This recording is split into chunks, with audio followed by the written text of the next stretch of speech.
তো এই হচ্ছে জামা কাপড়ের অবস্থা, টোটালটা ভিজে গেছে সব কিছু, পুরো বেশিরভাগ জিনিসই ভিজে গেছে, দুই একটা করে জিনিস বাদে বেশিরভাগ জিনিসই ভিজে গেছে।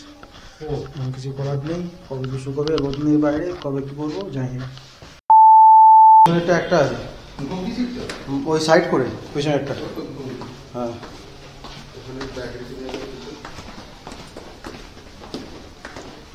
Good morning. Morning uncle.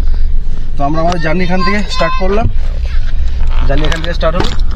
সামনে কিরকম কি বিউটি পাবো সে তোমরা দেখতে পারবে, চলো।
তোমরা সকালে টিফিনের জন্য সেরকমভাবে কিছু অর্ডার করলাম না, শুধুমাত্র 4টে চা খাচ্ছি আর রনর জন্য ছোট্ট একটা অমলেট।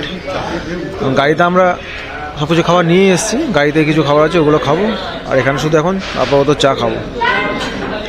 রনো, তোমাদের এখন ব্রেকফাস্ট সারা হয়ে গেল, আমরা খেলাম চা, আর তো কিছু খাইনি সেরকমভাবে। এবার আমরা নিজেরা কিছু খাবার নিচ্ছি, সেগুলো খাবো। আর এখানকার ওয়েদার এখন খুব সুন্দর হয়েছে, মাঝে মধ্যে মেঘলা দেখা যাচ্ছে, মাঝে মধ্যে রোদ বেরোচ্ছে, খুব সুন্দর একটা ওয়েদার। আর হাওয়া প্রচুর আছে, সামনে প্রচুর মেঘ, মানে কালো হয়ে এসছে, মনে হচ্ছে বৃষ্টি বৃষ্টি হবে ওই সাইড। তাছাড়া আমরা আপডেট দেখলাম যে খুব বৃষ্টি একটা সম্ভাবনা আছে কাশ্মীরেতে, এখন সামনে গিয়ে বুঝতে পারবো কী হচ্ছে কি না হচ্ছে।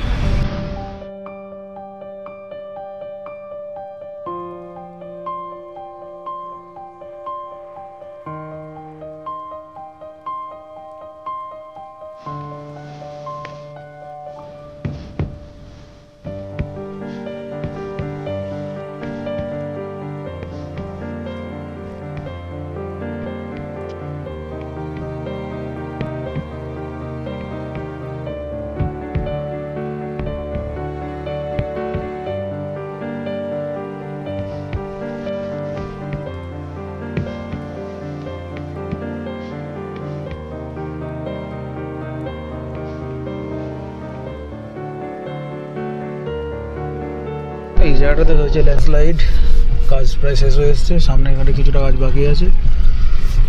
মেন এখানের জন্য আমরা এতক্ষণ ধরে ওয়েট করতে হলো, এখন সময় হয়ে এসছে প্রায় 1টা, 2 ঘন্টা ধরে প্রায় এখানে জ্যামে ফেসে আছে।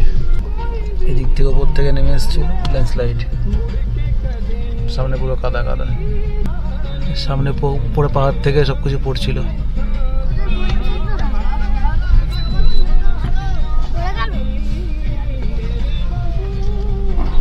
यार बचता है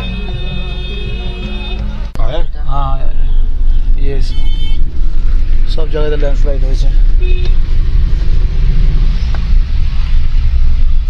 জোর থেকে আমরা একটু বেরোলাম, এখন ল্যান্ডস্লাইডটা ওখানে ছিল না, একটু বেরিয়ে এসছে, এখন ঠিকঠাক আছে, তবে প্রচুর জ্যাম রাস্তায়।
রাস্তা প্রচুর জ্যাম ছিল বলে অনেক লেট হয়ে গেছে। সামনে ডাল লেক পড়বে, আমরা কিছুক্ষণ বাদেই ডাল লেক দেখতে পাবো।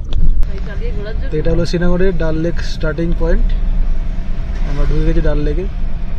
ডাল লেকের কাছাকাছি আমাদের হোটেল। ডাল লেকের ওপরে বোর্ড আছে, অনেক ধরনের বোর্ড। ঠিক আছে না ঘুরছে भैया यहाँ से शिकारा विकारा कुछ नहीं करना है, ঠিক আছে, क्योंकि यहाँ से सब नजदीक। তো আমরা এখন পৌঁছে গেছি হোটেলে। হোটেলটা খুবই সুন্দর, কিন্তু তার আগে একটা আমাদের সঙ্গে একটা খুব খারাপ জিনিস ঘটে গেছে। সেটা হচ্ছে বাইরে খুব বৃষ্টি হচ্ছিলো, আমরা ব্যাগগুলো সব উপরে রেখেছিলাম বেঁধে ভালো করে ঢাকা দিয়ে। এত বৃষ্টি হয়েছে যেটা সমস্ত কিছু ভিজে গেছে। তোমাদের দেখা সেটা। তো এই হচ্ছে জামা কাপড়ের অবস্থা, টোটালটা ভিজে গেছে সব কিছু। পুরো বেশিরভাগ জিনিসই ভিজে গেছে, দুই একটা করে জিনিস বাদে বেশিরভাগ জিনিসই ভিজে গেছে। কিছু করার নেই, কবে কি শুকাবে, রোদ নেই বাইরে, কবে কি করবো জানি না। তোমার কাছে ব্যবসা আছে তো বন্ধুরা, তোমরা শুনতে পাচ্ছ বৃষ্টির শব্দ কত জোরে হচ্ছে বৃষ্টি এখানে। মেন সমস্যা হচ্ছে আমরা যখন থেকে এসেছি মোটামুটি 6টা 5:30 নাগাদ যখন ঢুকলাম, এন্ট্রি করলাম হোটেলে, তখন হালকা হালকা বৃষ্টি হচ্ছিলো। 6টার পর থেকে এখনও পর্যন্ত বৃষ্টি হয়ে যাচ্ছে।